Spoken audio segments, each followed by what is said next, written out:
Hello, class. I hope everyone is doing well and that your travels home for Thanksgiving go safely. Today's class, we are going to be learning about the Crusades. Before we delve into the Crusades, I need to provide you with a bit more history from Western Europe and the Near East. Some of this will be review from last week, but it is important within the context of the Crusades. So let's first look at the Near East.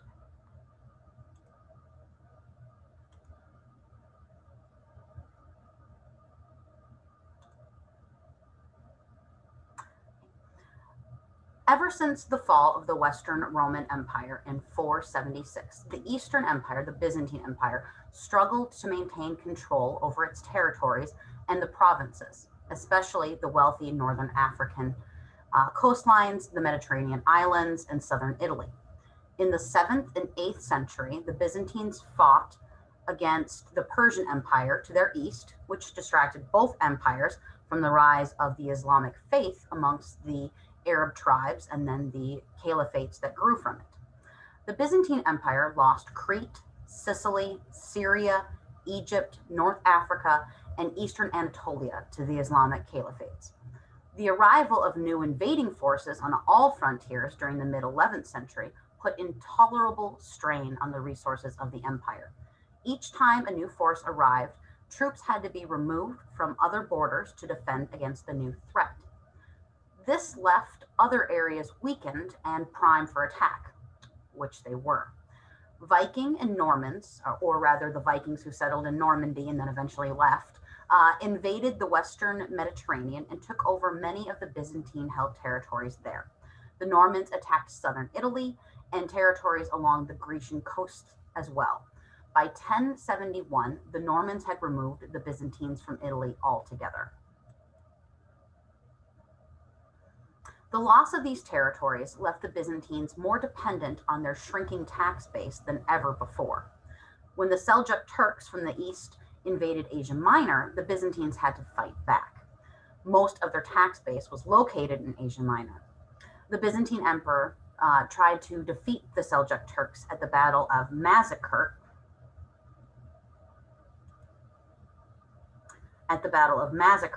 Here in 1071, where he was captured and his forces were brutally defeated by the Turks.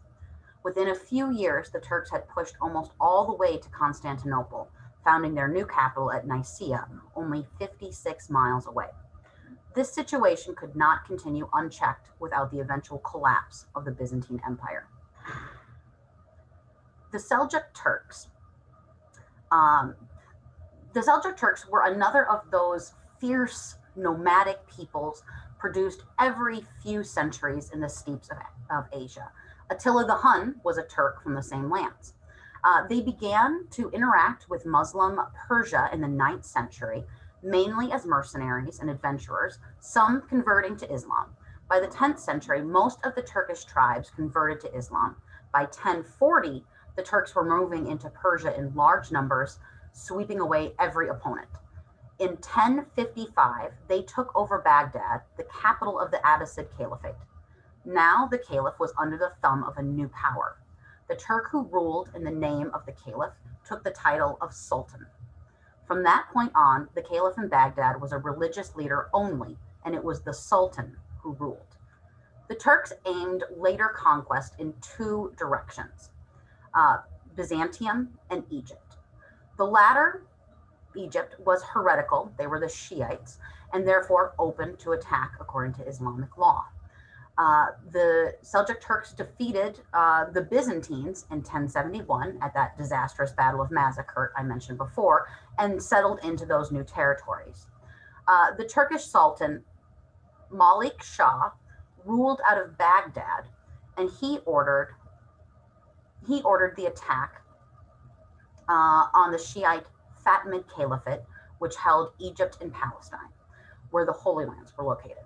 The Seljuks were able to overthrow the Fatimids for a time, but the death of the Sultan Malik Shah, who had a very strong personality and was able to hold territories together with his personality, he died in 1092, and this resulted in a civil war between his sons, which shifted the focus of the political debate out of the Middle East and over into Iran and Iraq, which therefore allowed the Fatimids to reclaim much of Egypt and Palestine. The power vacuum created by the Sultan's death resulted in a lot of chaos in the Near East. Here is a map that will better show how the political divisions in the Near East looked at the eve of the Crusades. So you can see we have a bunch of different organizations within the Islamic Caliphate, a bunch of different rulers, but I kind of wanted to show by color what we're kind of looking at here. So you can see we have the Fatimids down here, and they've got the Holy Lands here. We've got part of the Seljuk Empire here, and just lands that are run by different like generals or lords. They're known as emirs in the Islamic world. Lords are kind of like emirs, E-M-I-R. We'll see them going forward. So this is kind of an idea of what we're looking at in the Near East at this time. So we're going to take a look at Western Christendom and see what the situation is there right before the Crusades. So on Thursday, we had discussed the investiture controversy, where Pope Gregory VII and Holy Roman Emperor Henry IV battled over who had supreme power to appoint clergy to positions of power within the church hierarchy. This was not the only struggle for power the papacy was involved in at this time. For a long time, popes had wanted to unite the 4 other patriarchs of the church under the authority of the papacy. Remember, we have the patriarch of Constantinople, of Antioch, of Jerusalem, and then of Damascus. So not only did they want to do this because it would unify all under the Pope's control, but it would also allow the church to deal with some of the differences that had developed between the Western Catholic Church and the Eastern Orthodox Church, which had developed out of the Byzantine Empire. An attempt had been made in 1054, but the differences between the two sides seemed so insurmountable that attempts at unification resulted in a schism when the uncompromising patriarch of Constantinople and the uncompromising envoys of the Pope excommunicated each other. Western popes would seek to mend this divide, and the Crusades offered a unique opportunity to try a different way of mending the situation. Also, as we discussed on Thursday, the church sought to curb the violent tendencies of those who fought, so that order of those who fought, by imposing the peace of God and the truce of God upon Western Christendom. One of the reasons that violence in European society was so great was that all the negotiable land had been claimed. There was just no more to go around. There were, however, plenty of knights willing to fight over land and riches, but they were fighting amongst themselves, other Christians, and the church wanted to end that. So the breakdown of authority in Syria and Palestine created problems for Western pilgrims.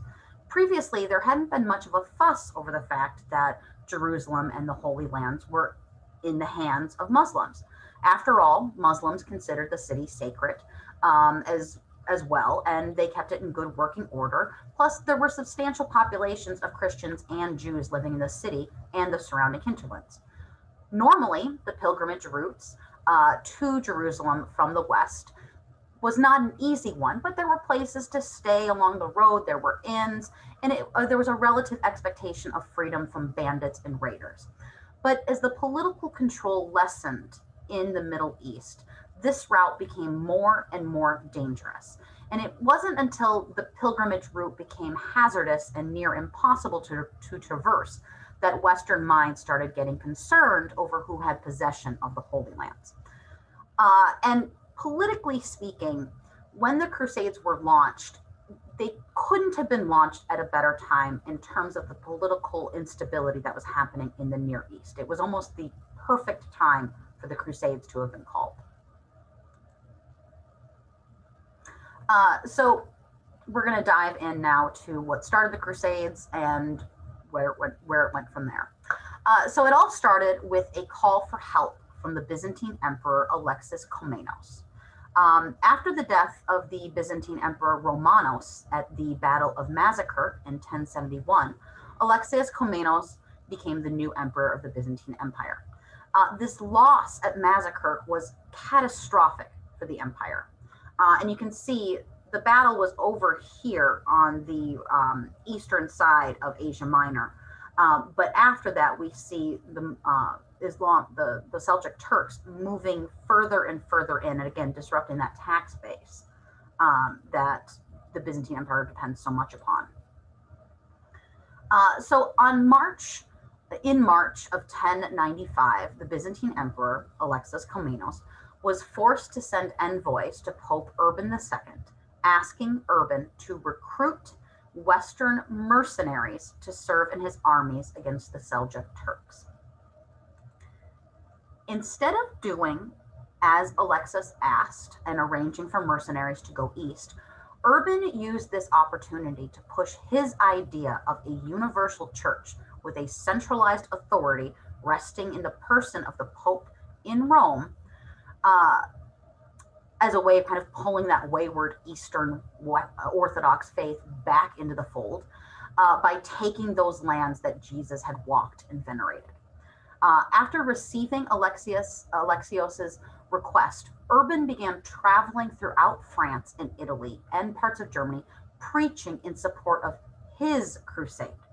Urban's message was designed to appeal to the piety of knighthood, that conflicted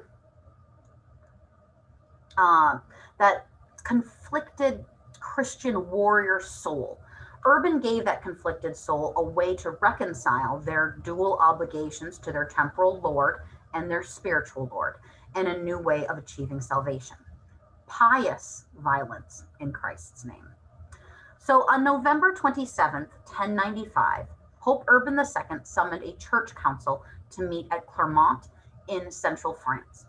At this huge church council and large assembly, lords and knights arrived, as well as church-going folk and people within the church hierarchy.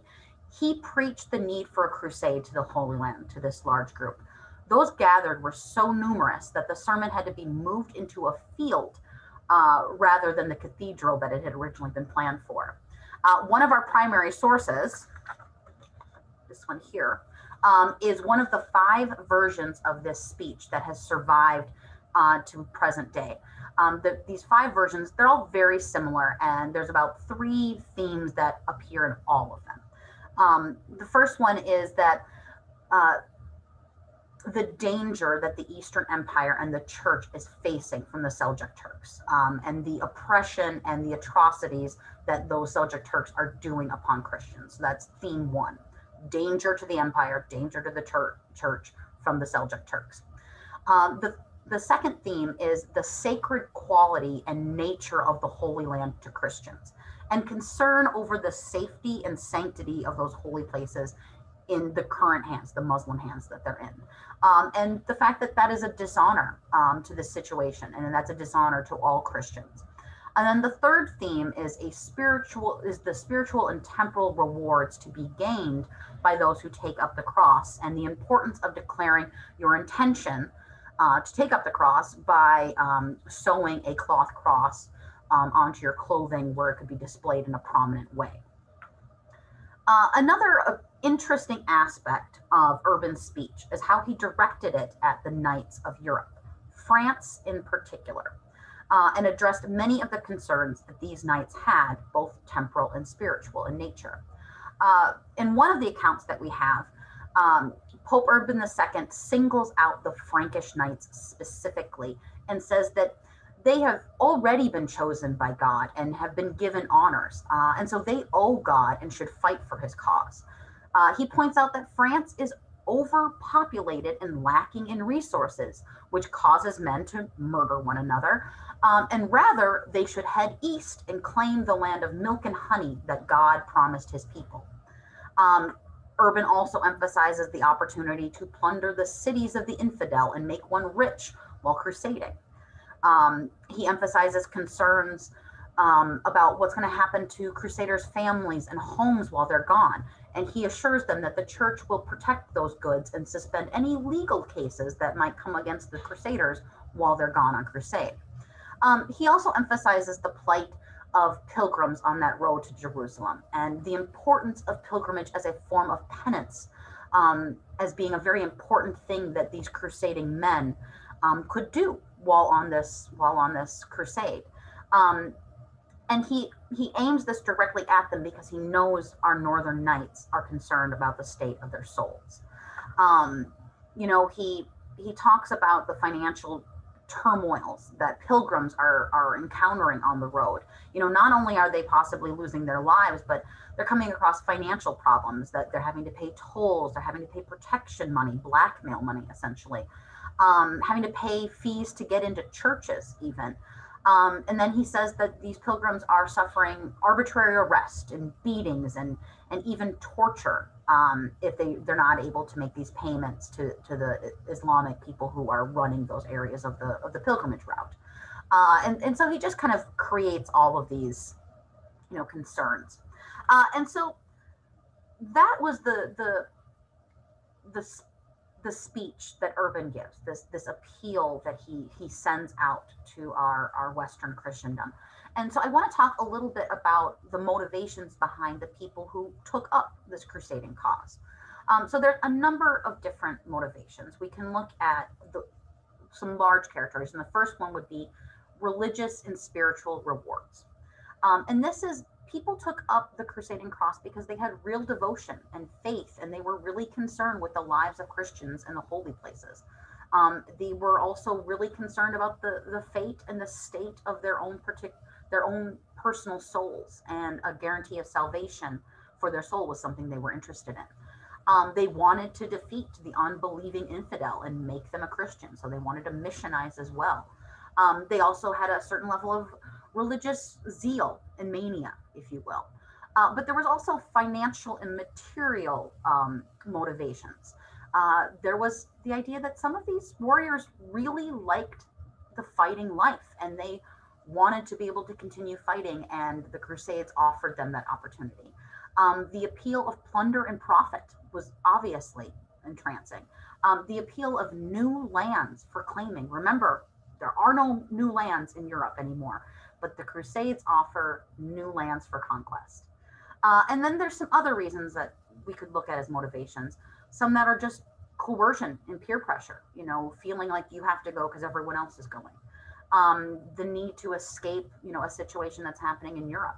Also, there are the feudal obligations. So our kings and our lords, they have their vassals, and they owe them military service. If your lord has decided to take up the cross and he calls you up for your military service, you have to go. So it doesn't matter what your motivations are, if they're religious, if they are material, you don't have a choice. So there's a variety of reasons why so many people went crusading, at this first crusade and then in the subsequent crusades we're going to be looking at. And so Pope Urban II wasn't the only person who was out there preaching these crusades. He sent out his bishops, archbishops. He also had preachers that kind of traveled around and preached the crusade as well. And so he instructs his archbishops and bishops to preach the crusade throughout their diocese. However, there are certain groups that Urban did not want preached to. He did not want them to take up the cross. And that includes the Normans, who were in southern Italy, because they provided him with a buffer against the pretensions of the Holy Roman Empire. Remember, we've got some issues with that. He didn't want German knights to go. Again, he's still having issues with the Holy Roman Empire and wants to keep those knights where they're located currently, because they do put some pressure on the Holy Roman Emperor himself. He also doesn't want knights or kings or lords whose lands are located to Muslim territories in Spain to leave on crusade to the Near East.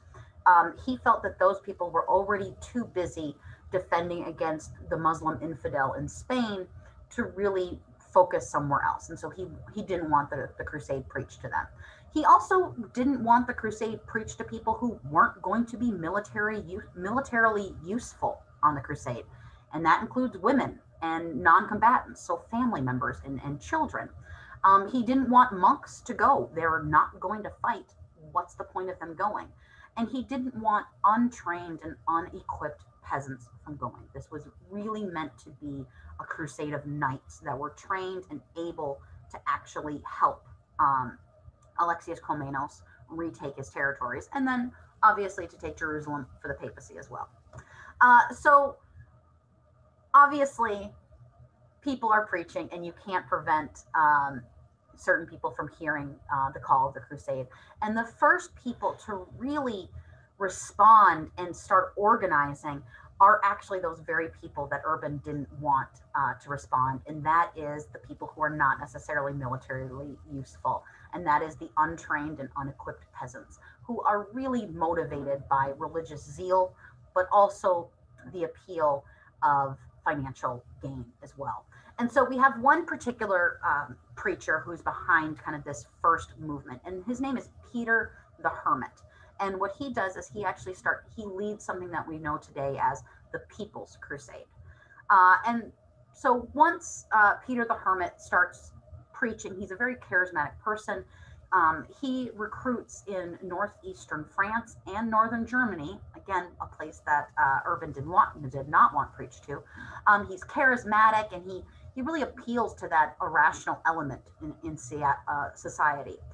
Peter the Hermit claimed to have tried to go on pilgrimage to Jerusalem at one point, and he had suffered some of these very violent attacks and cruelty and was nearly killed, by these Seljuk Turks along the pilgrimage routes. So he used that story to get more people rallied behind these crusades. And it's possible that some of our more outrageous statements about what was happening to pilgrims on this route to the Holy Land came from Peter's sermons. Peter's impassioned preaching touched a chord with the common peasants. Like I said, the very people Urban did not want going on crusade. And so Peter leads a group of pilgrims out of Cologne in April of 1096, which is before the departure date of the official organized Crusader armies. And the crusade that Peter leads is known as the People's Crusade. And it was made up of the urban poor and peasants, none of which had any experience waging a war or traveling through foreign lands. Remember, most of our peasants in this time period never went more than a mile or two outside of their own village. So this was a grand adventure, if anything, for them. Unfortunately, Peter attracted a couple of other elements to his crusade as well, and that included some lords, including the Count of Leonghem. I'm not pronouncing that right.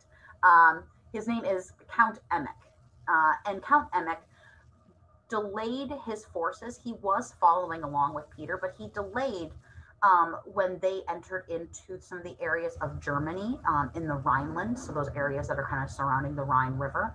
And in this valley were large settlements of Jews living in harmony with their Christian neighbors. And what followed is, Count Emmek and his troops pause in the Rhineland, and Peter and his People's Crusade continue on. So Peter leaves with his troops, and Emmek and his army remain behind. And they remain behind and attack these communities, and these attacks become known as Jewish pogroms. And it's one of the darkest moments in European history. These Jewish massacres were not sanctioned, they were not preached by the church. It was never meant to be part of the crusade. Nevertheless, it happened under the Crusader cross. In May 1096, Count Emmek and his forces entered the city of Cologne, and then Mainz, and then Speyer, Worms, and Tyre, and forcibly converted or slaughtered every Jew, man, woman, child, or infant. When the local bishops tried to intervene and prevent these murders from happening in their diocese, these bishops were either ignored, driven out of the city, or killed themselves by these crusaders. Several bishops tried to hide the local Jewish community within their own palaces or within their churches because there was a certain level of sanctity that these places had, hoping to stop the crusaders from going into those areas. But the sanctity did not prevent them from doing that. And what they did is they either invaded or they burned the building from the outside and everyone inside. The Crusaders went on to loot and pillage the uninhabited homes of the Jews for whatever they could take or sell or eat. Groups of Jews who refused to be forcefully converted chose rather to participate in a mass suicide. Fathers would kill their families and then themselves before the flames or the swords of the unclean reached them. And now there's several motivations that we can kind of point to that were behind this senseless and misdirected violence. Um, and it goes to kind of a lot of feelings of in Europe at this time period.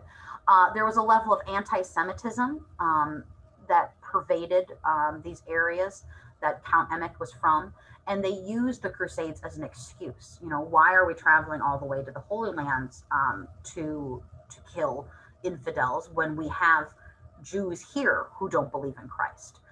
So it's this idea that they were the internal other. So, you know, we have someone to crusade against right here, right now.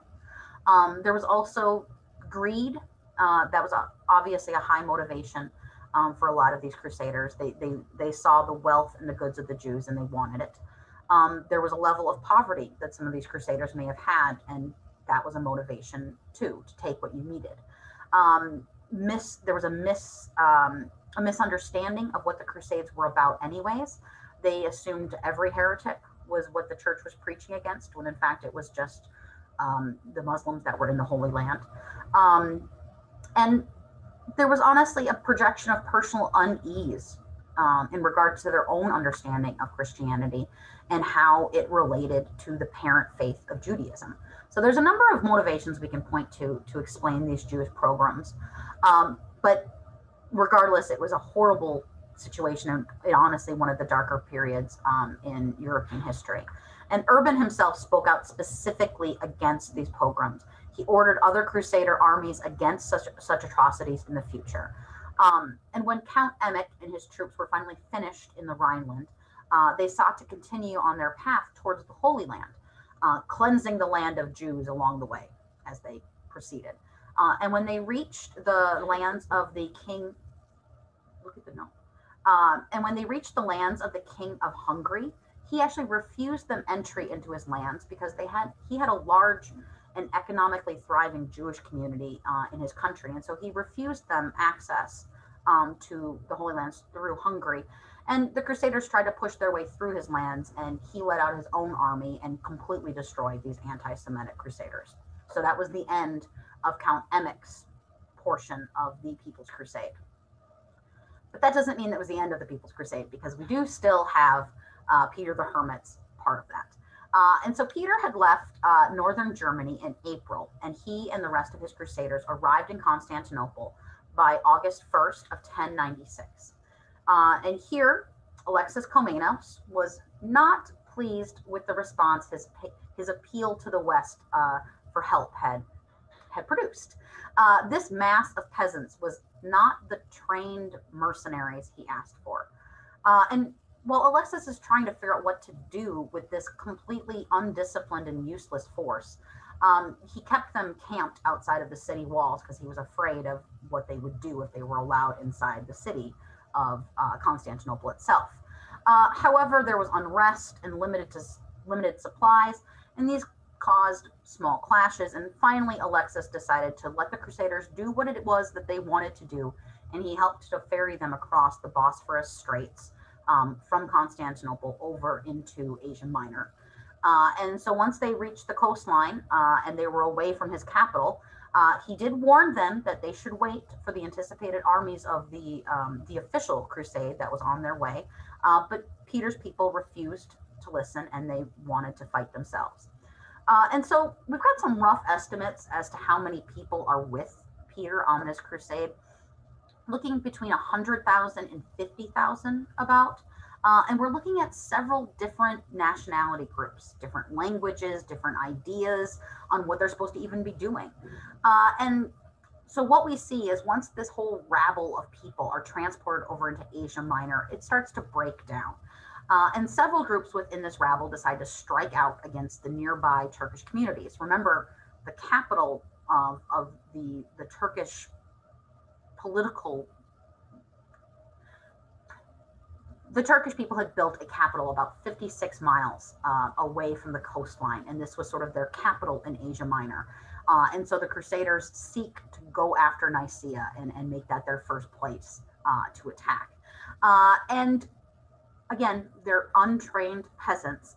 And so about a month after they're transported, almost the entirety of Peter's People's Crusade have either been captured and then later will be sold into slavery, or they have been massacred by just normal troops of the Seljuk Turks. So this People's Crusade came to a kind of a horrific end because they just weren't willing to wait, and they were untrained and unprepared for what the Crusades were actually going to be. But we do still have the actual trained and official crusade um, rising up and kind of organizing in Europe. And this is a professional response that came out to Alexis's appeal. And yes, it took longer to gather and organize than the People's Crusade had, but that's because they actually planned how to fight the crusade. Um, Adhemar, the Bishop of Le Puy, was put in charge of the crusade by Pope Urban II. And others who took up the cross included we have Raymond Saint Guy, who is the Count of Toulouse, so in southern France.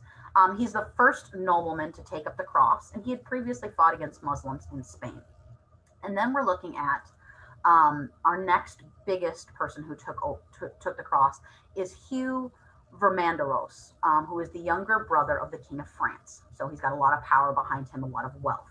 And he had also fought against the Muslims in Spain as well, so he was experienced. And then we have a group of 3 brothers whose lands are from within the Holy Roman Empire. Again, probably not a group that Urban wanted to go, but you're not going to turn down troops. And these 3 brothers are the Bouillon brothers. We have Godfrey de Bouillon, who is the Duke of Lower Lorraine. And he truly kind of embodied the spirit of the Crusades. And then we have his brother, Eustace, the Count of Boulogne, who was sort of bullied into going. And then the younger brother, Baldwin of Boulogne, who is this landless younger brother who is eager to find lands for himself in the east. Besides these brothers, we do also have kind of a northern Norman contingent that goes. We've got Robert, the Count of Flanders, who is a cousin to the Duke of Normandy. And then we've got Robert, the Duke of Normandy, who is the eldest son of William the Conqueror of England. So when William the Conqueror became King of England, he gave the dukedom of Normandy to his eldest son while he was looking after England. And so Robert decides to go to the Holy Lands and use the profits from his lands in Normandy to fund that. And then his brother-in-law, Stephen of Blois, who is the husband of one of Robert's sisters, Adela, he decides to take up the cross as well. And then beyond these northern lords, we do also have some pretty close to Vikings at this point. We've got Bohemond, who is the Prince of Tirreno. Bohemond, Tirreno is a principality in the southern part of Italy that the Norman Vikings had taken away from the Byzantine Empire. So Bohemond is the ruler of that area, and he also has some control over Sicily and other areas of southern Italy as well. And then we have his nephew, Tancred the Norman, who is his nephew, and he goes along as well. So these are our main guys who take the cross for the First Crusade. And each of these men, before, the reason it took them a while to get prepared is they had to call up their various vassals to fight, and those vassals had to call up all of their vassals and all of their men to prepare to fight. They had to organize the routes that they were going to take over land, over sea, and then how they were going to do that. They needed ships, they needed horses, they needed carts, they needed wagons. They needed to organize the food, the equipment, and all of the goods that were going to be needed for a long-term campaign. Again, these are experienced military men who understand how a military campaign needs to go. You have to prepare. You can't just be like Peter the Hermit's People's Crusade and just get up and leave and hope that you find food along the way. So all of this took time. The official Knights Crusade, if we want to look at it that way, launched in the fall of 1096 or in the early spring of 1097. And these armies organized together in a loose way based on nationality or region, but each nobleman was in charge of his own men and kind of unwilling to submit to the other noblemen's authorities. So again, we're already having leadership issues very, very early on.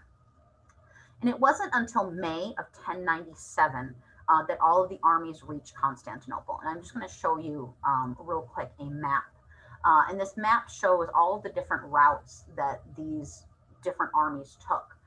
So we've got the Bouillon brothers coming down through kind of the central area of Central Europe here. And we've got our Norman the Dukes of Normandy, kind of coming through here and coming down through Spain, or excuse me, through Italy, and then through Greece, and then over to Constantinople.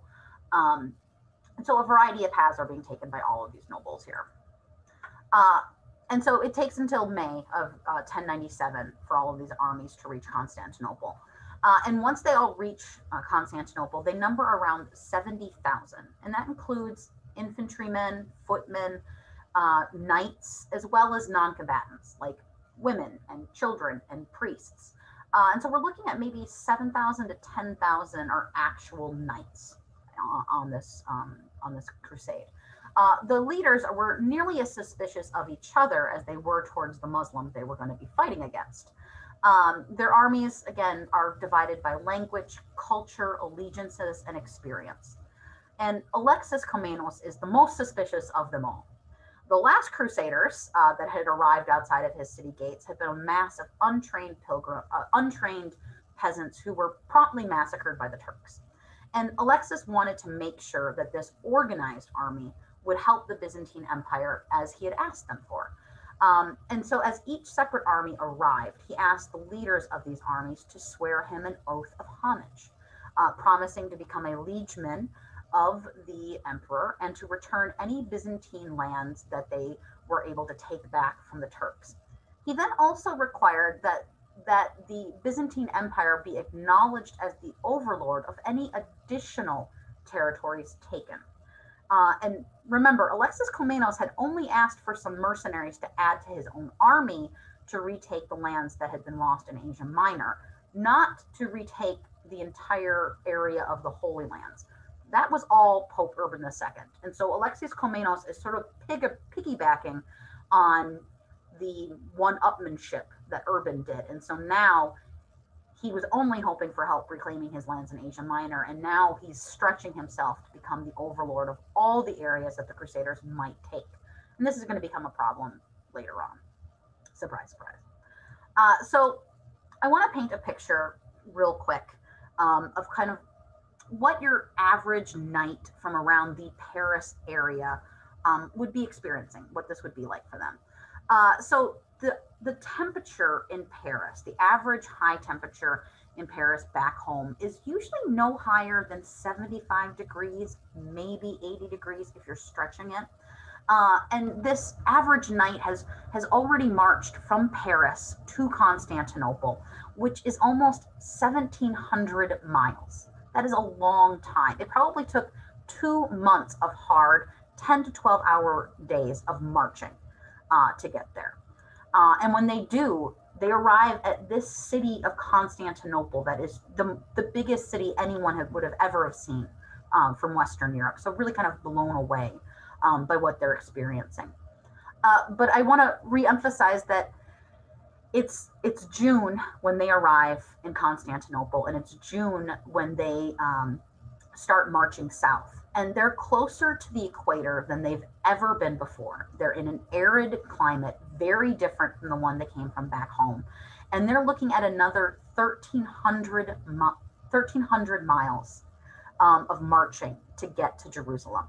And this march is through fertile fields, it's through mountain ranges, it's through coastal plains, it's through deserts.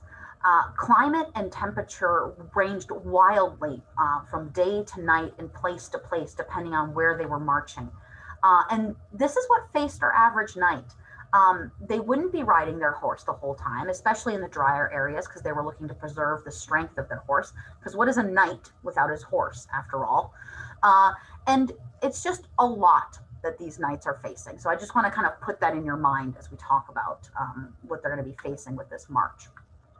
So the first thing that the Crusader army did once they were transported across the Bosphorus is they wanted to attack and siege the nearest Muslim city, Nicaea, where Peter the Hermit's army had been mostly destroyed.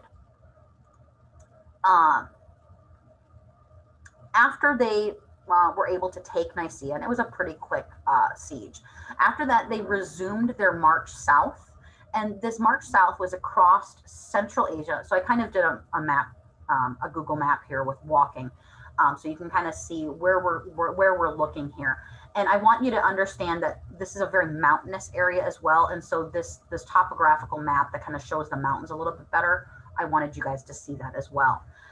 So they start marching south across central Asia Minor, and they end up having to turn sort of north and then east to pass around the Tarsus Mountains. So we've got the Tarsus Mountains right here, and it is incredibly hot. It's incredibly dry, and the army is suffering greatly from terrible thirst. Accounts of the journey at this point describe animals dying on the side of the road, Crusaders drinking the blood of their horses and animals, even the urine. Supply lines had completely dried out, and food was becoming scarcer and scarcer as they proceeded. Pack animals and mules were starting to be eaten, and even the expensive stallions that the knights rode started to become food or were being drained for blood to support the Crusaders. Because they had not anticipated having to go across the Tarsus Mountains.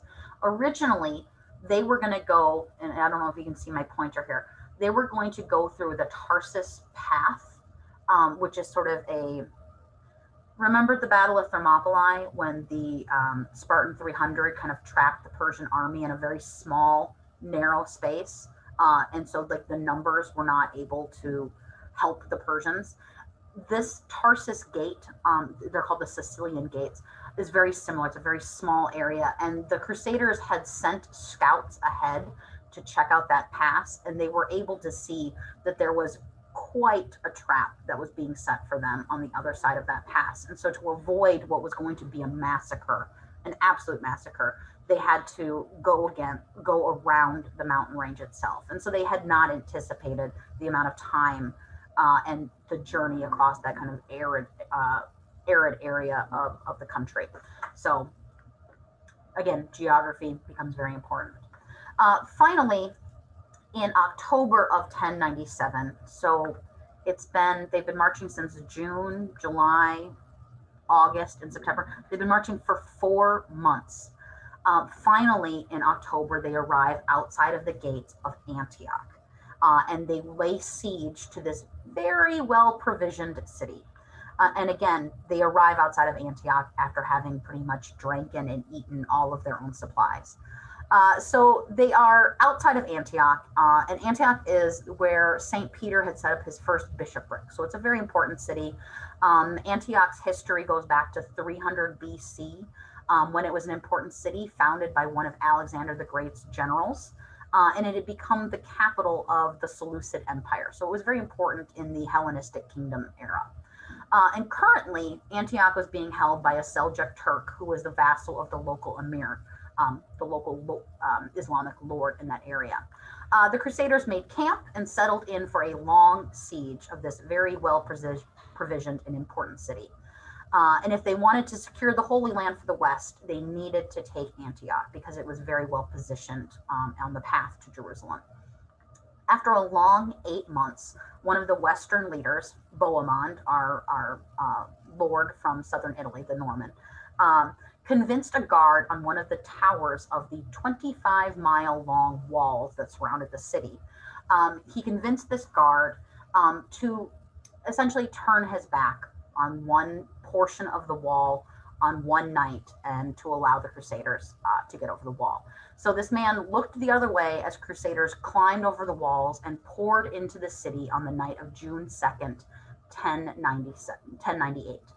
And after they were able to kind of pour over the walls, they were able to successfully take the city and evict/massacre the remaining Muslim population. There was also a very large Christian Armenian population as well, and they allowed them to remain alive, but they ousted or massacred the rest of the Muslim population.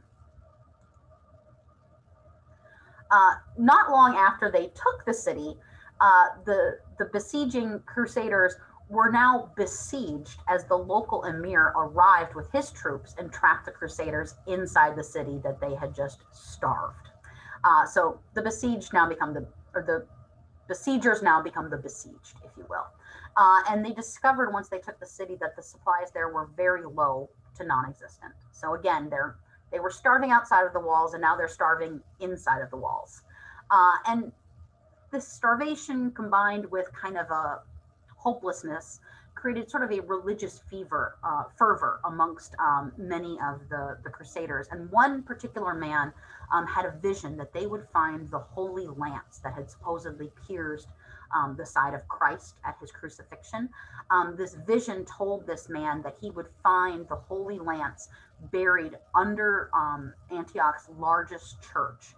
And he would find it there because that is where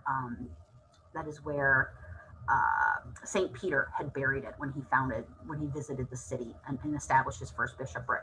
And sure enough, the Crusaders start digging underneath the floor of this cathedral, and they're not finding it. And finally, the man who has the vision is like, "I'm gonna find it," and he jumps into the pit that they're digging, and he's digging with his hands, and suddenly he finds the spear. All on his own while he is digging in the dirt. So either he found it in the dirt or he found it up his sleeve where he had put it previously. Who knows? Who's to say? But it was incredibly convenient that he was able to find it so quickly after starting to dig. And so the Crusaders, hoping to kind of capitalize on this excitement and this religious fervor, they rally the army, and the leaders decide, you know what? We're just going to march out of the city gates and we're going to confront the emir's forces once and for all. What do we have to lose?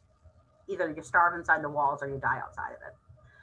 And so, with the Holy Lance at their head, the army marches out of the city and in full view of the opposing Turkish army. And suddenly, that Turkish army breaks up and retreats. The Christians are victorious and had won the day. And in fact, they had just gotten lucky.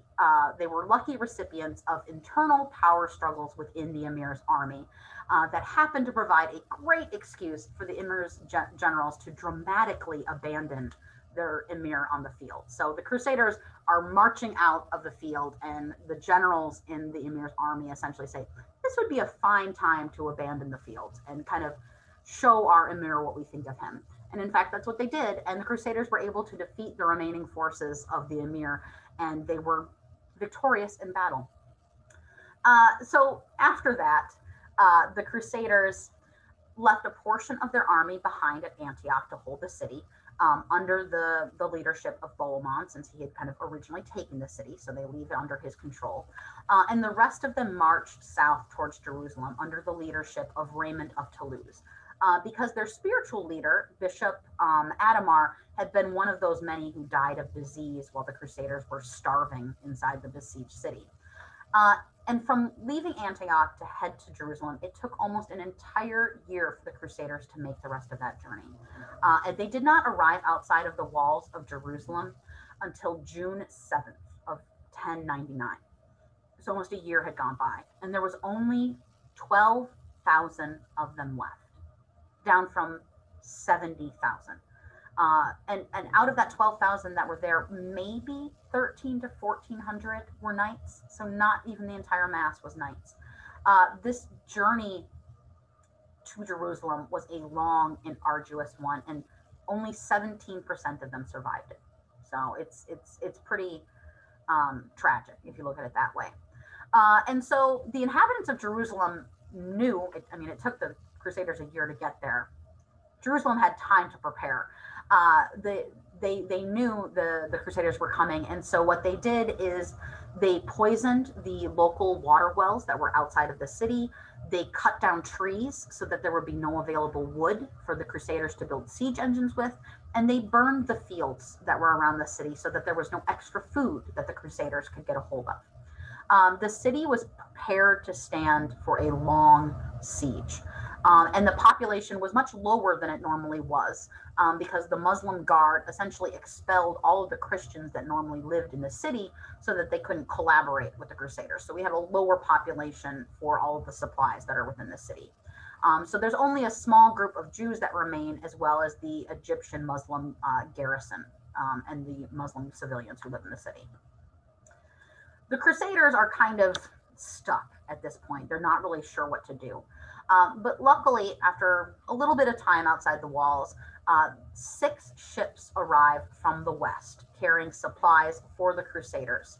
And these ships land on the coast nearest to Jerusalem.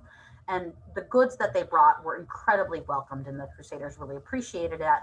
But the ships themselves and the wood that they were made out of were very important as well. So 2 of those ships actually get broken down and made into siege engines so that they can actually attack the city of Jerusalem.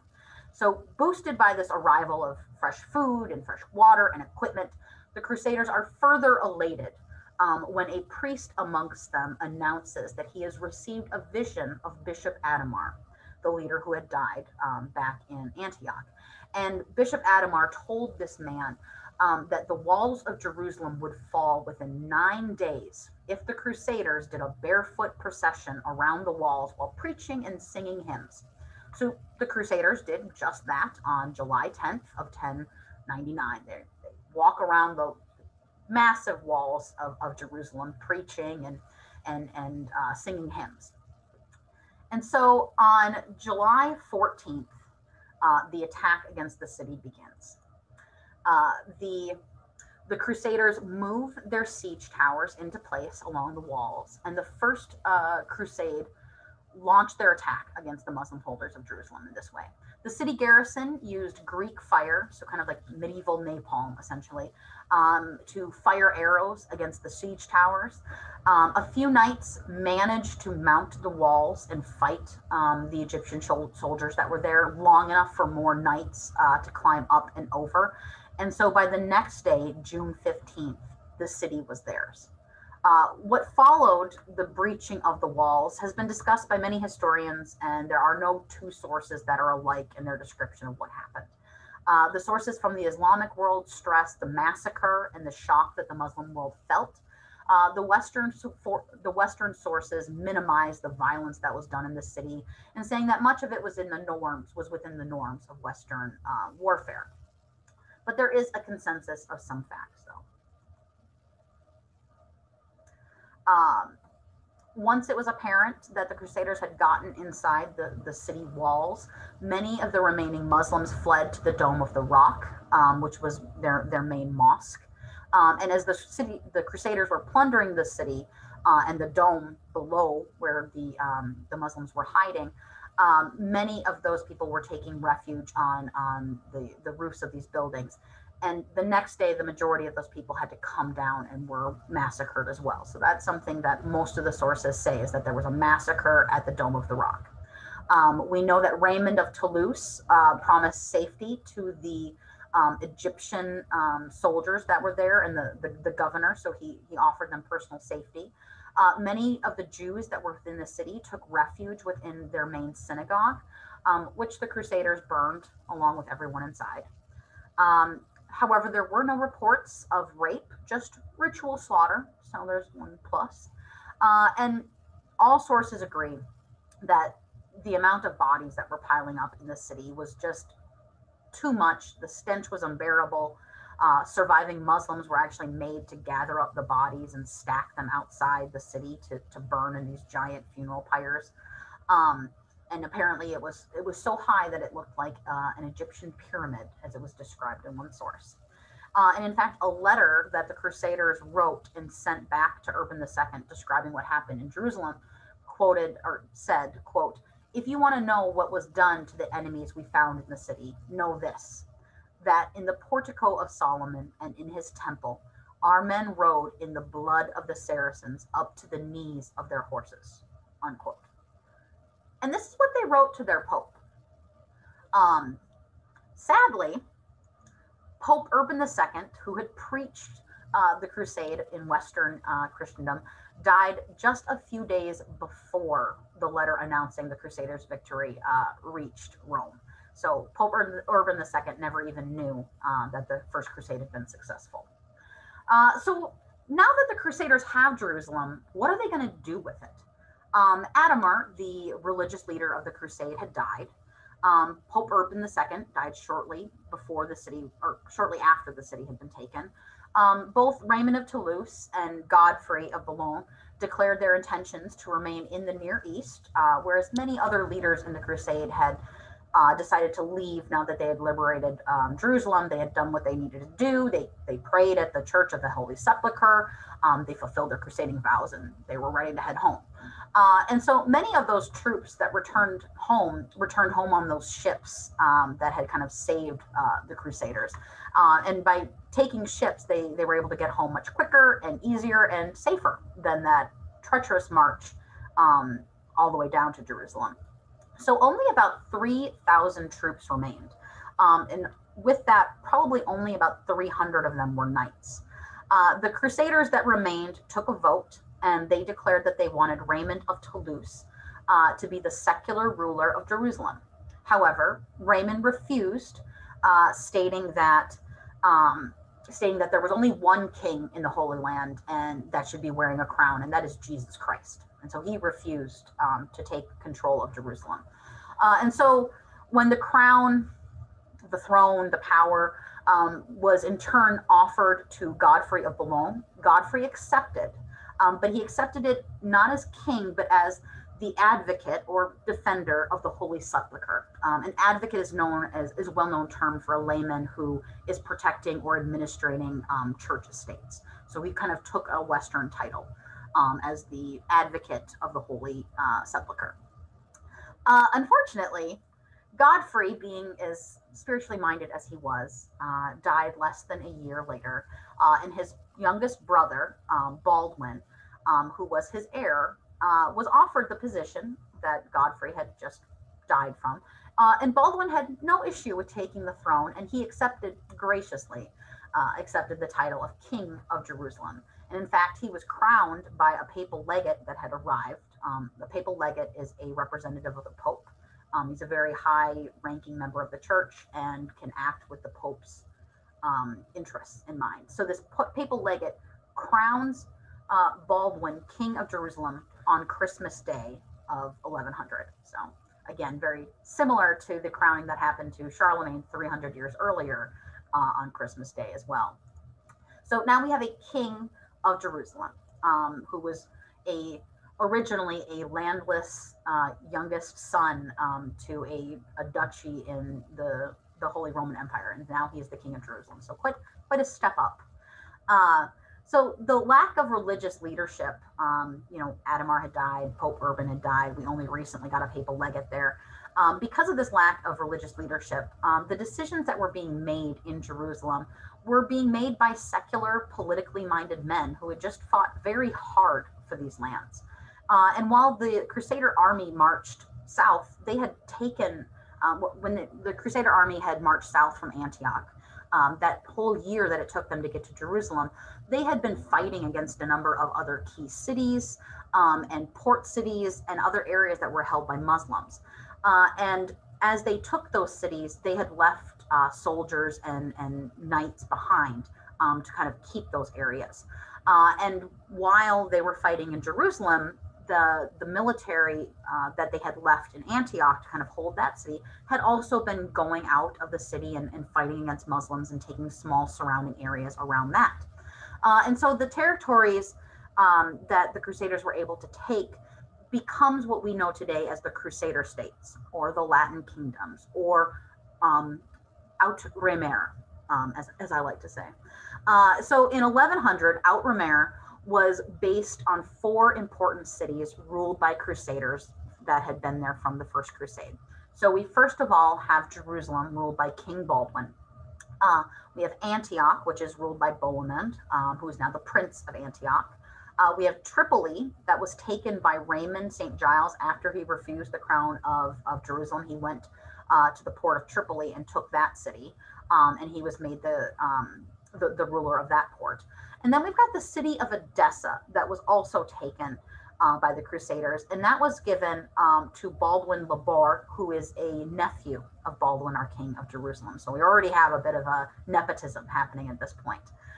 So Antioch, Tripoli, and Edessa were held as fiefs from Jerusalem. So King Baldwin was the lord, and these other Crusader states were fiefs held by his vassals. So each of these leaders divided up his state, the fief that he had received, and he divided up that fief and granted it out to a number of smaller groups of knights who then fought under him during the crusade.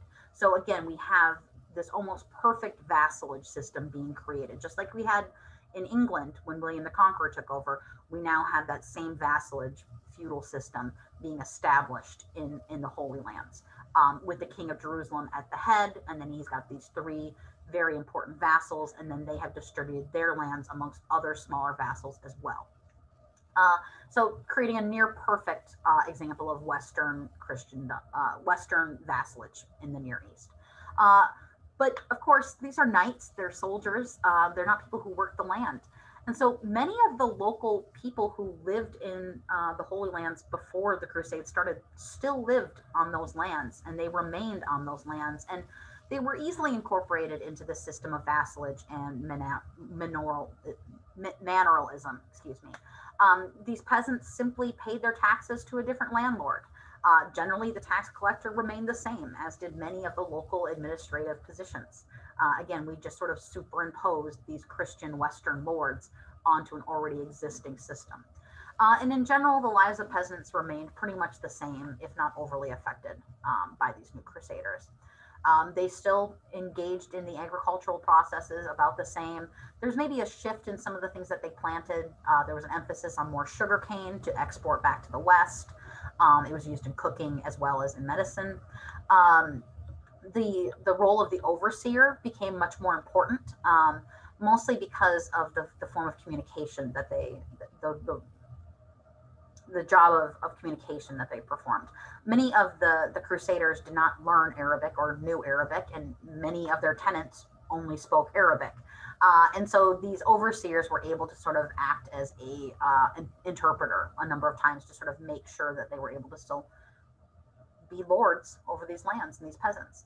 And the vast majority of these peasants that lived there were native Muslims, Christians, and Jews. So again, not all Muslims and not all Christians.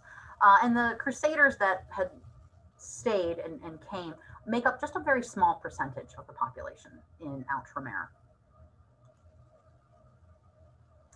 So these Crusader states had to constantly defend against attacks from the nearby Muslim emirs seeking to reclaim the lands that they had lost to the Crusaders.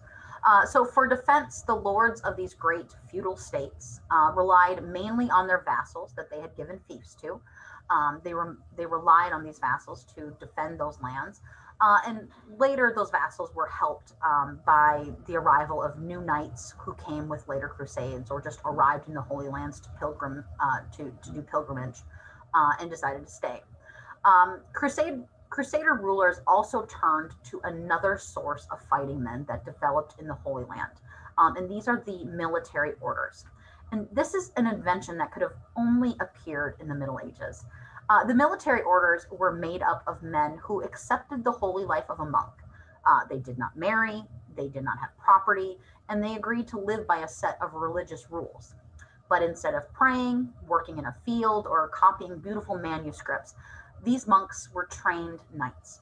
And there were several of these orders that were made up of these trained military knights. Our first order is probably the most popular one, and that's the Knights of the Temple, better known as the Templars. They were founded in 1119, so after the First Crusade, and they were given Solomon's Temple in Jerusalem as their residence.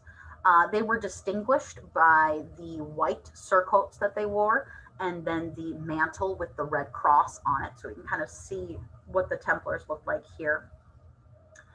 They're this one right here. And that's probably the most famous image we have from the Crusades is the appearance of the Templar Knight. And what they did is they were founded to essentially, they vowed to protect the pilgrimage sites outside of Jerusalem from bandits and other people who were looking to lay way pilgrims or other travelers. So specifically, they were looking after that route from Jaffa on the sea, of the Mediterranean Sea, to Jerusalem. So that was their original calling, was to look after the routes that pilgrims would take. Over time, to help protect pilgrims, the Templars set up what became an international banking system, where pilgrims would make deposits with Templar banks, that were located in various cities across Europe that the Templars had set up locations at. And so these pilgrims would make deposits at this bank before they traveled to the Holy Land. And when they deposited their money, they would receive a piece of paper that had a very carefully made code on it. And when they arrived at their destination, they'd be able to give that piece of parchment, that piece of paper over with that code to one of these Templar banks in Jerusalem or Constantinople or some other site in the Near East. And that bank would decode the writing and they would give the pilgrim the correct amount of money that they had previously deposited. So this meant that any would-be thief would only receive a useless piece of paper and not a huge amount of money. And the whole point of this banking system was to deter attacks against pilgrims, because once it became known that they weren't carrying money, there was less of a reason to attack them. So that's why this banking system was created. And what it did is, yes, it made it very safe for Christians to deposit money and then to get it when they arrive someplace. But it also allowed the Templars to essentially act as money lenders, and they could charge interest on the money as long as they had it for. And they were able to sort of get around the issue of usury, which is to collect money on somebody else's money, to collect interest, which is normally forbidden to Christians. But because they were doing it in this particular manner, it allowed that banking system to thrive. So another important group of military orders that developed at this time is the Knights of the Hospital of Jerusalem, better known as the Hospitallers. This military order was originally made up of the monks who worked at a Christian hospital in Jerusalem before the First Crusade. And after the Crusaders took the city of Jerusalem, the role of the hospital that these monks had worked at changed into a military one. And the monks started defending the pilgrimage routes into Jerusalem, as well as garrisoning a few castles that needed to be manned. However, they still maintained hospitals, and they cared for the sick that came into the city. So they still maintained a medical purpose, but they switched from solely doing medical work to defending pilgrimage routes. And they were distinguished by a black surcoat with a white 8-pointed cross on it. So this one here, so this guy here, so an 8-pointed cross. We do also have a couple of other military orders that I wanted to just quickly mention. We have the Order of the Brothers of the German House of Saint Mary in Jerusalem. It's quite a name. It's not a surprise that they shortened it to the Teutonic Knights. And they were founded by these German pilgrims in 1198. So almost a century after the First Crusade was successful. And then we also have the Order of Saint Lazarus, which was made up of monks who worked at the leper hospital in Jerusalem as well. So another military medical order as well. And now these military orders were given grants of land in Outremer, and back in Europe as well. They were given these lands as fiefs to support the military orders themselves. And they were also given huge donations of just cash as well. Much like the monastic orders in Europe. Again, if you can't go on crusade yourself and you're still worried about your soul, maybe you give some land over to the Templar Knights in your country, and you give all of that, all of the taxes and all of the rent money that comes from that land goes to the Templars as a way of supporting them, and again, looking after your own soul. So these monastic orders, these military orders, start becoming very powerful. And in fact, the Templars and the Hospitallers gained so much territory and wealth that they were practically independent sovereign powers, not only within Outremer, but also back in Europe as well. The military orders were valued not only for the extra knights they provided, which was around 600 at any given point in time, but also because of the amount of organization and discipline that these military orders brought to the ranks of the army.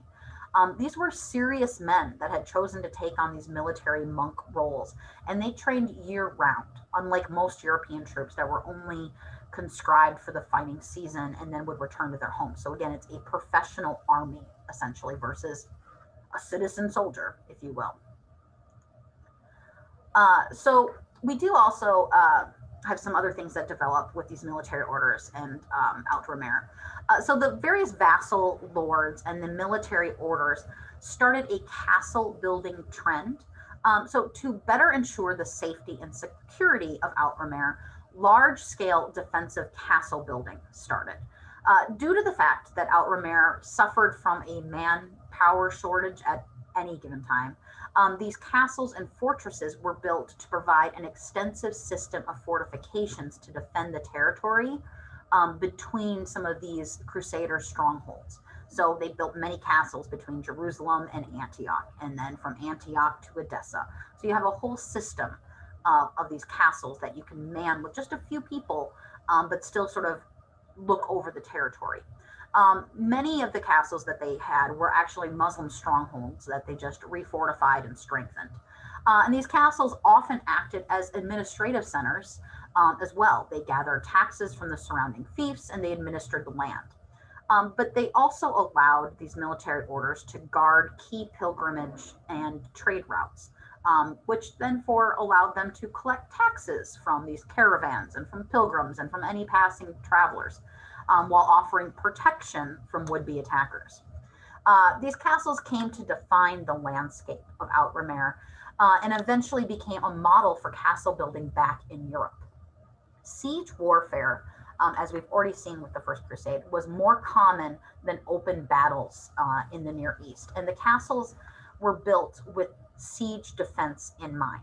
So castles were built with rounded towers. So you can see these are all castles that have been built either in the Near East, or some of these are from Spain that were also built with the idea of siege warfare in mind. And so you can see that all of their towers are rounded, and this is so that any projectiles from a catapult or something like that would more likely slide off the side of the tower rather than get snagged on a corner. And so you have these projectiles that are less likely to penetrate into the walls. And we do also see several lines of curtain walls develop as well. They became very popular. So this manifested in huge walled cities surrounded by moats and then surrounded by another large wall before entering the city proper. So a number of things that are going to stop a sieging army from being able to get into the city itself. The military orders were able to fund the building of these castles, and they provided the men to defend them. So that's one of the reasons why the military orders are so important to the crusading states at this time. So Outremer was able to grow and establish itself for several decades because the Islamic powers around them were still dealing with a great deal of internal strife. And actually, before I go on, I should probably point out to these maps here. These maps are just to show where we have Crusader settlements in general, and then where we have major castles that have been built. So we have the castles of the Hospitallers, and then the castles of the Knights Templars that you can kind of see on this key down here on the map on the right. You can kind of get a feel for how many castles they're building and the expanse of them itself. So as I said, the Crusaders were able to benefit from internal strife within the Islamic world. However, as always is the case, a new charismatic ruler arose out of the ranks of the Seljuk Turks. And this man's name was Imad al-Din Zengi. And Zengi was made the governor of Mosul by the Caliph in Baghdad in 1127, so about 30 years after the fall of Jerusalem. And in 1144, Zengi laid siege to Edessa, one of the original Crusader city-states, and he took the city by mining under a portion of the city wall and then blowing the temple, blowing the tunnel, which then caused the city wall above it to collapse. And that's how he was able to break the siege of Edessa and take the city. This is a tactic of besieging armies called mining. And it happens quite often. You're trying to undermine those walls by tunneling underneath it and then blowing it up, essentially. Zengi died shortly after taking the city of Edessa, but his eldest son, Nur-ad-Din, took his place. Now, Nur-ad-Din is a far less charismatic man than his father, and he's also far more of a religious fundamentalist. So when Edessa tried to revolt against his rule, he rooted out all of the Franks, all of the Westerners, uh, from the city, and he killed all of the adult males and then enslaved all of the remaining children and women. Uh, and this was his response to sort of a perceived revolt within the city. Now, Nuruddin subscribed to the belief that unity within the Islamic Ummah was necessary, um, for the advancement of the Islamic world. And to ensure the unity of the Islamic Ummah, you had to launch external jihad against the Crusaders to get those lands back and establish the Ummah in its original lands. So, under Nuruddin, we start seeing the idea, the concept of jihad going from an internal struggle within one's own self to be a better Muslim to an external struggle against non-Muslims. So it's sort of at this time period, the Crusades created the enemy for Nuruddin to sort of focus jihad against. Uh, and so, to this end, Nuruddin wanted to unify all of the different um, powers within the Islamic Caliphate. And one of those was the city of Damascus. Now, the city of Damascus was part of the Islamic world, but Damascus was a trading city. It was an economic city, and it was strongly based on its ties to trade and caravan routes. And so Damascus was trading with Jerusalem. They saw it as another potential way of making money, and so they continued to trade with it. And this was not something that Nuruddin appreciated. So we start to see Nuruddin turning not only against the Crusader states, but against other kind of rogue Islamic states as well. So the fall of Edessa sparked a second wave of crusading enthusiasm back in Europe. And in time, it brought several kings who decided to take up the cross. Previously, we didn't have any kings on the First Crusade. It was mostly lords and younger sons and barons. And so this second crusade is called the King's Crusade because we've got a number of kings that are involved with it, including King Louis VII of France and then King Conrad III of Germany. We have a popular religious figure at the time also started preaching, just like Peter the Hermit was preaching the First Crusade. We have another religious figure, Abbot Bernard of Clairvaux, starts preaching the Second Crusade and its merits throughout Northern Europe, starting in March of 1146 or so, so about 2 years after the fall of Edessa. And Bernard of Clairvaux has the blessing of the Pope to be doing this, and so it's a sanctioned crusade. Now, Conrad and his army took the land route, so they took the same route that most of the Crusaders on the First Crusade took, and they arrived in Asia Minor and were transported across the Bosphorus by the Byzantine people. And they decided to take the exact same land route that the First Crusaders did around the Tarsus Mountains. And by the time they were able to arrive in Antioch, their army had lost about 90% of their population. So only about a tenth of their army arrived at Antioch to join up with King Louis VII of France's army in March of 1148. So already we're not learning our lessons from the First Crusade. People are making stupid decisions. So King Louis VII of France brought his wife, Queen Eleanor of Aquitaine, with him on this crusade. And part of the reason he brought her on this crusade is that her uncle, Raymond of Portois, was actually married to the heiress of Antioch. And he had offered to host the royal couple when they were in the Holy Lands. Obviously, some time has passed, about 50 years has passed. Bohemond, who was given Antioch, has died. He's had a child who's grown up, and then this is his granddaughter, who is the heiress of Antioch. And that's kind of how that connection happens there. Oops, sorry. And so, with the arrival of Conrad and his 10th of an army and the army of King Louis, a grand conference is held at the city of Acre. And all of kind of the Latin all of the Western lords who are now part of Outremer joined the king, the two kings and the queen, along with the king and queen of Jerusalem at Acre for this grand conference to sort of decide what is the best use of this crusader army that they have.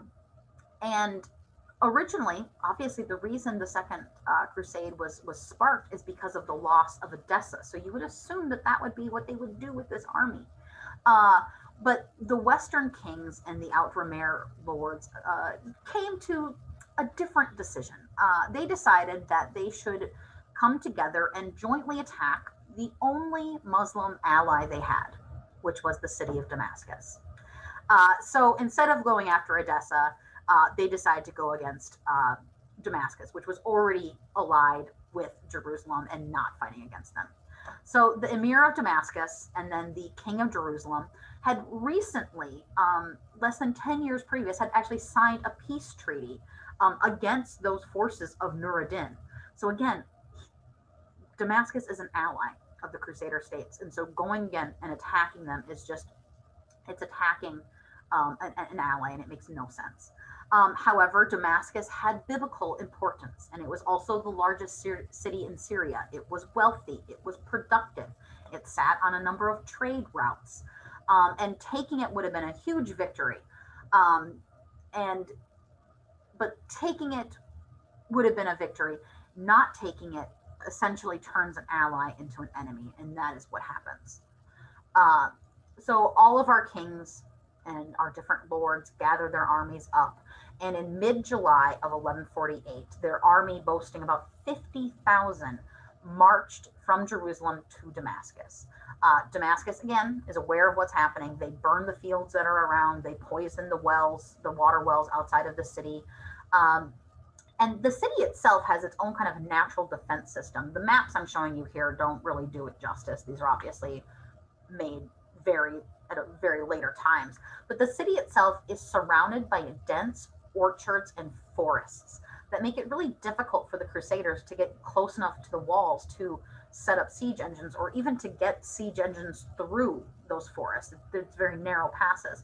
And then on top of that, you have Muslim soldiers that are sneaking out into the orchards and practicing kind of a guerrilla warfare style against the Crusaders, so this ambush and retreat.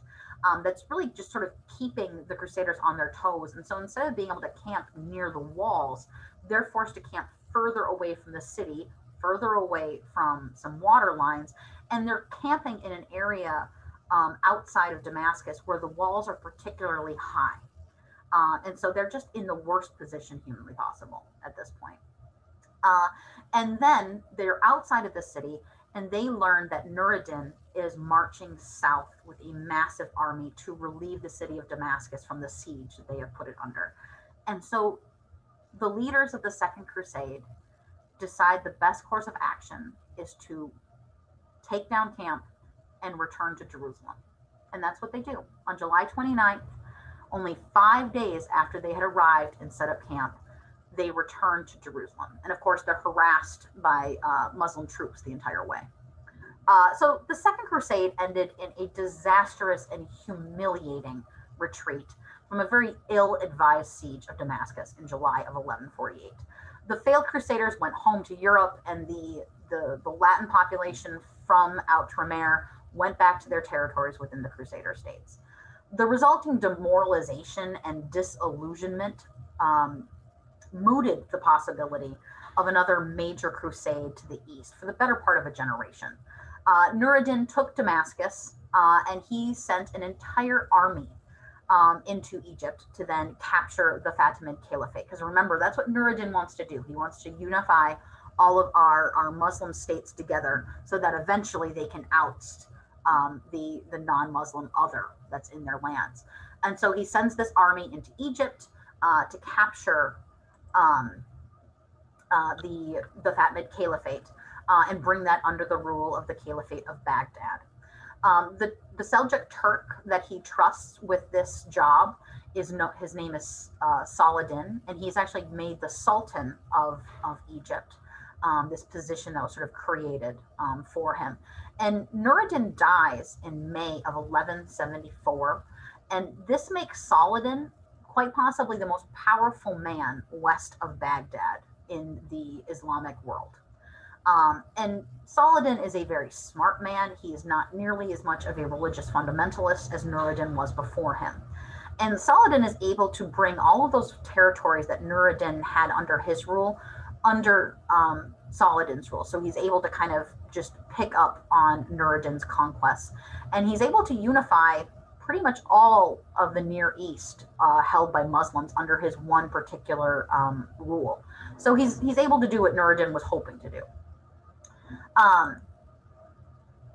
And so the time for the Islamic armies to unify and make a strategic attack against the Crusader states kind of happens at the time. Remember, the first crusade was able to be so successful because it happened during a time of internal strife going on amongst the Muslim political areas.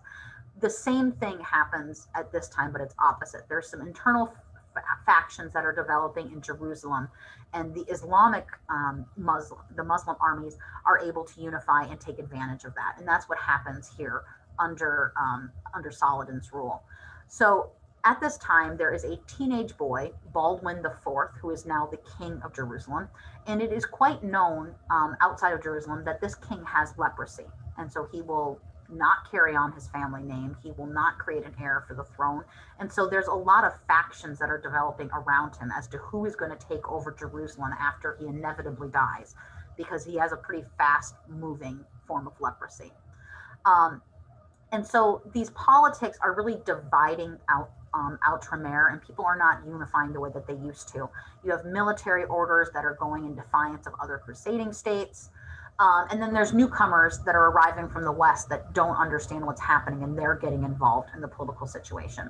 So Saladin is able to quite quickly raise an army of about 30,000, and he attacks a city that is a vassal of Jerusalem, and so therefore forcing the Crusaders to come out and fight against Saladin's forces in open battle, which, again, remember, is normally not done. Normally battles are done through siege warfare, and open battle is just not the norm. However, what Saladin is able to do is he's able to force the Battle of Hattin, which was fought on July 4th of 1187. The majority of a massive Christian host that was raised was killed or captured, including the King of Jerusalem, the Master of the Templars, and many other important leaders.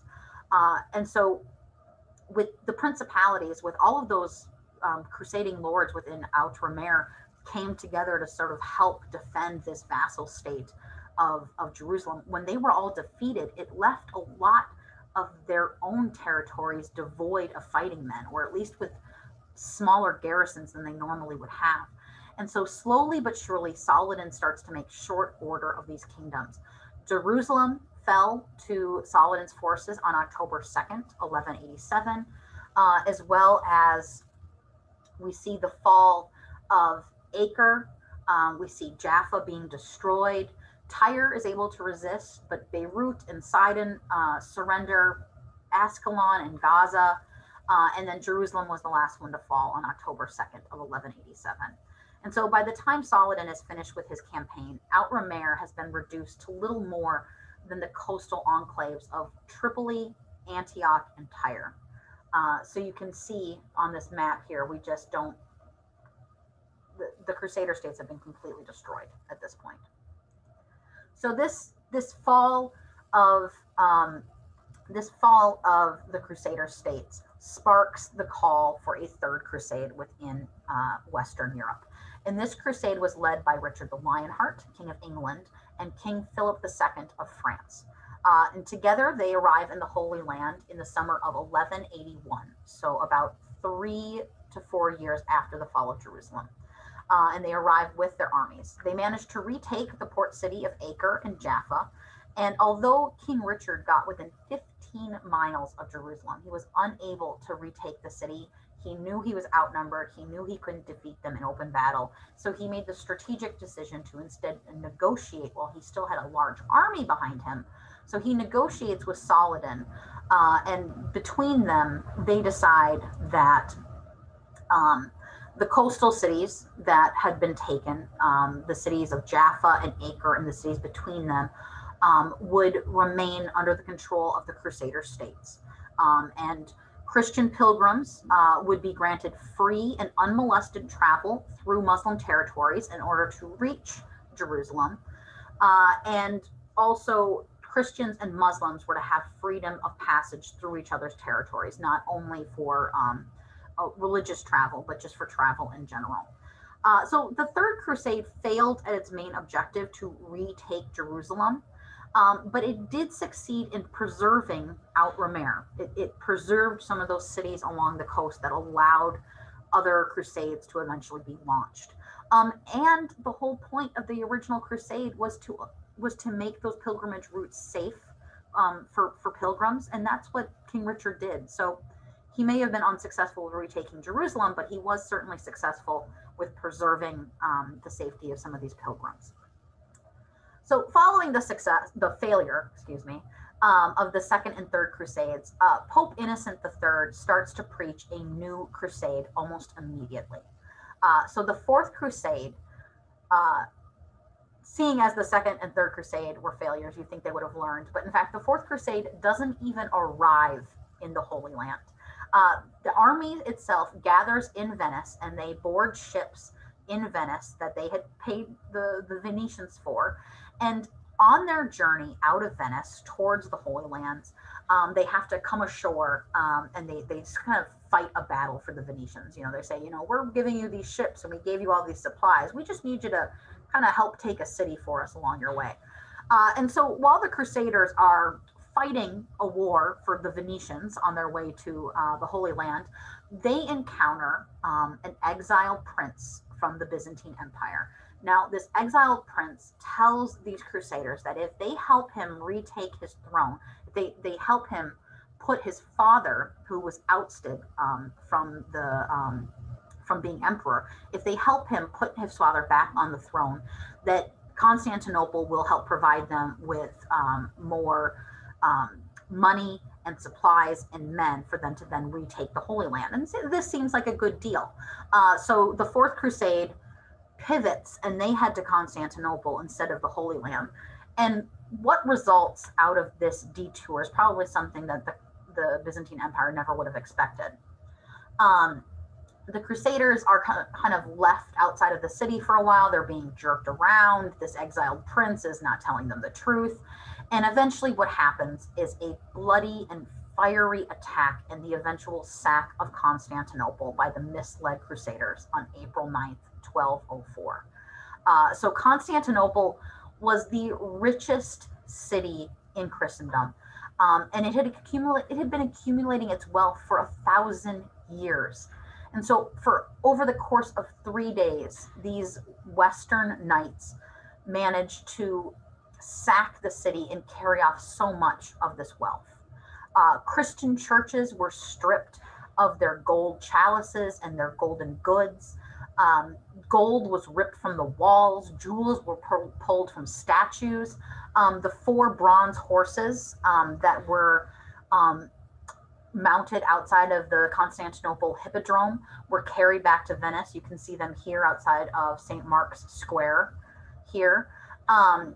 Holy relics from saints were plundered and taken as souvenirs. Rape and murder was rampant.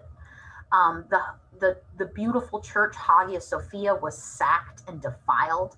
Apparently some Crusaders had decided to put a prostitute on the patriarch's throne within Hagia Sophia, therefore defiling it. Venice was able to use sort of this chaos to maneuver their own man, who was pro-Venice, to be elected as the next emperor of the Byzantine Empire.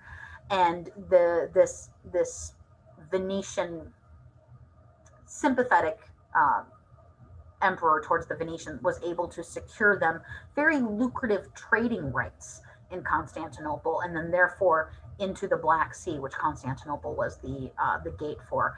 And so this whole thing the Fourth Crusade has often been looked at as, was it a plot by the Venetians to use the crusade for their own means? And it seems pretty likely that it was. So following this disastrous Fourth Crusade, there were several more attempts to reclaim the Crusader states. There was a Fifth Crusade launched in 1218 that went to Egypt, but it accomplished nothing. Later, there was a Sixth and Seventh and even an Eighth Crusade that were attempted, but none of them made headway in retaking the lost Crusader lands. And in fact, the last Crusader stronghold was Acre, and it fell in 1291, signaling the end of the Crusader presence in the Near East.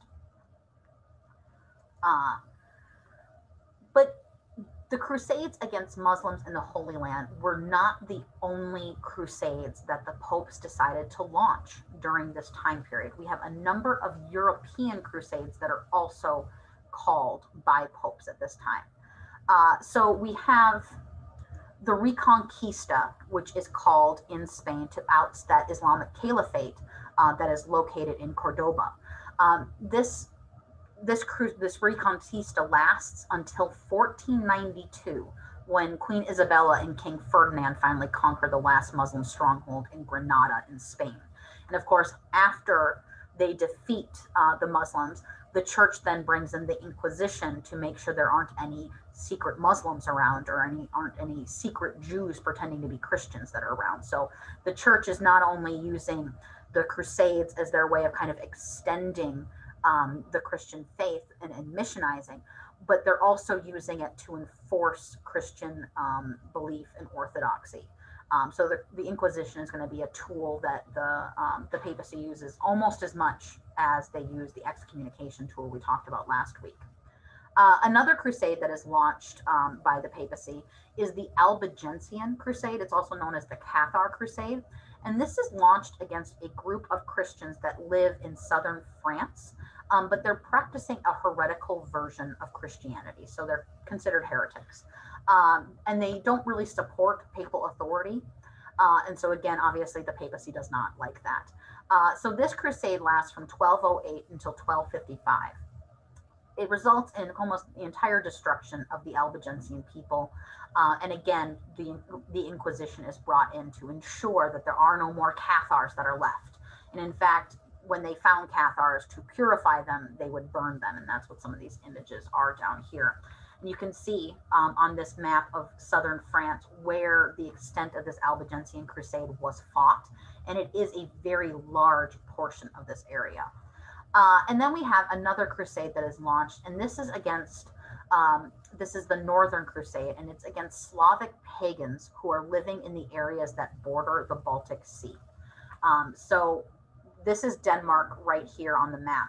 And all of these territories from here, remember, these are the areas that Charlemagne was trying to fight against as well, that kind of sparked some of our Viking attacks. These areas have never really fully been Christianized. And so the Northern Crusades are being brought against these actual pagan people. This is where the Teutonic Knights really kind of earned their spurs. They really kind of fought in this Northern Crusade mostly.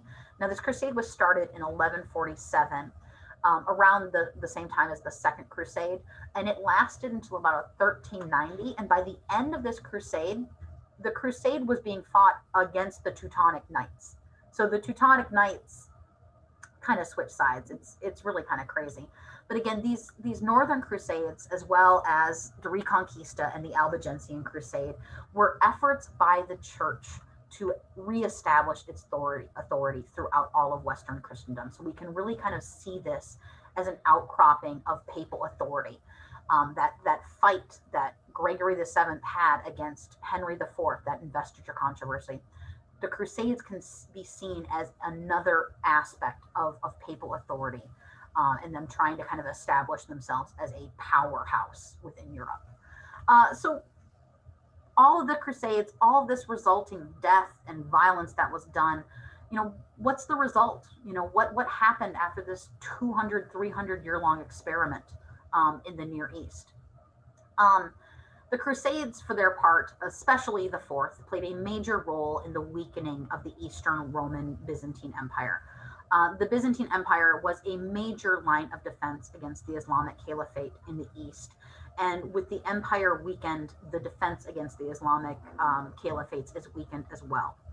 And we see the power of Constantinople going between the control of the Western papacy, as well as some of our other Italian trading cities like the Venetians. So it almost becomes a puppet empire in a sense. So in addition to the kind of collapse of the Eastern Empire, there's some other really important political results. The leadership which the popes provided for the crusading movement really enhanced their prestige and power in Europe, as I said. Ironically, they also strengthened the principal rivals to the popes in Western Europe, that of the kings of our major states.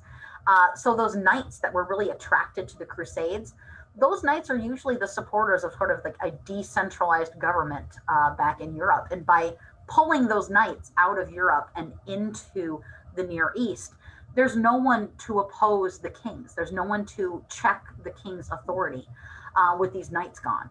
So these European kings are able to gain more and more authority at home, and they're able to more effectively link their personal rules and the rules of their dynasties with the territories they controlled. And this kind of helps create that monarchical nation state that we recognize today because of this loss of competition, I guess, if you will.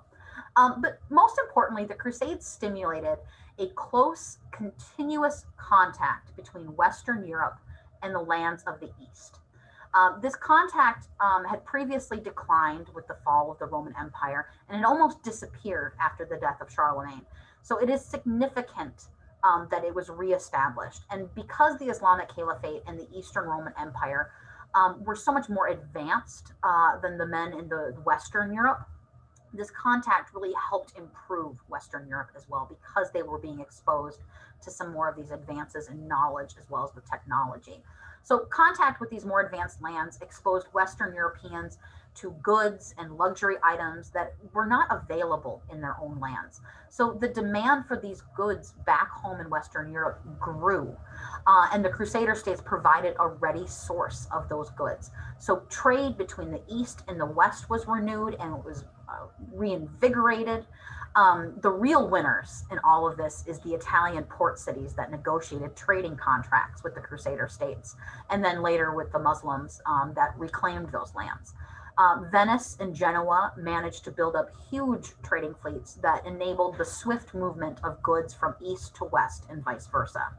And with the growth of trade, very gradually, we see the growth of cities, their reemergence, and their growing importance within the economy of Western Europe. We discussed a little bit of that on Thursday as well. In addition, much more of the learning and knowledge of ancient times had been preserved in the East over what had been preserved in the West. And so with the Crusades in the East, we see a lot of that knowledge being reintroduced back into the West. And so what had previously been a period of steady decline of civilization in the West was really reinvigorated with the Crusades and the exposure to the East. So overall, the Crusades ended up being quite beneficial for the West, but quite detrimental to the East. It really solidified kind of the opposition between the Islamic forces and the Christian forces as well. But we'll talk a little bit about that more in another lecture. Thank you for coming. There is no quiz after this lecture, but there will be quizzes after our lectures for next week, okay? So thank you for watching. And if you have any questions on this, please let me know. Thank you.